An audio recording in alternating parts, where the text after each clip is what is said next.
Luka Modric Real Madrid ছাড়ার পর কপাল খুলেছে কিলিয়ান এমবাপ্পের।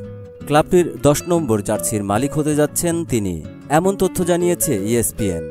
রিয়ালে এতদিন 10 নম্বর জার্সি পরা মদ্রিচ 13 বছরের সম্পর্ক ছিন্ন করে এসি মিলানে চলে গেছেন। রিয়ালে অভিষেকের পর 9 নম্বর জার্সি পরার সুযোগ পান এমবাপ্পে। ফরাসি তারকা নতুন জার্সিটি পরতে পারবেন আগামী মৌসুমে। ফ্রান্স জাতীয় দলে 10 নম্বর জার্সিটাই পরতেন এমবাপ্পে। অবশ্য সেক্ষেত্রে ওই নম্বর উন্মুক্ত থাকা সাপেক্ষেই এমনটা করতে পারতেন। জানা গেছে মদ্রিচ চুক্তির মেয়াদ বাড়িয়ে রিয়ালে থাকলে আরও এক মৌসুম হয়তো 9 নম্বর জার্সি পরতেন এমবাপ্পে। মানসিকভাবে সেই প্রস্তুতিও নিয়ে রেখেছিলেন। গত গ্রীষ্মে দীর্ঘ অপেক্ষার পর PSG থেকে নিজের কাঙ্ক্ষিত ক্লাবটিতে যোগ দেওয়ার সুযোগ পান এমবাপ্পে। তারপর স্প্যানিশ লিগে ব্যক্তিগতভাবে দারুণ মৌসুমও কাটিয়েছেন। লা লিগায় 31 গোল করে সর্বোচ্চ গোলদাতা হয়েছেন 26 বছর বয়সী এমবাপ্পে।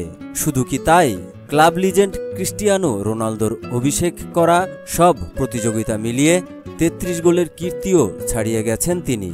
তবে মাদ্রিদ বড় কোনো শিরোপা জিততে না পারায় এমবাপ্পেকে এখনও কিছু মহল থেকে সমালোচনার মুখে পড়তে হচ্ছে। সর্বশেষ মৌসুম লা লিগায় রানার্স আপ হিসেবে শেষ করেছে।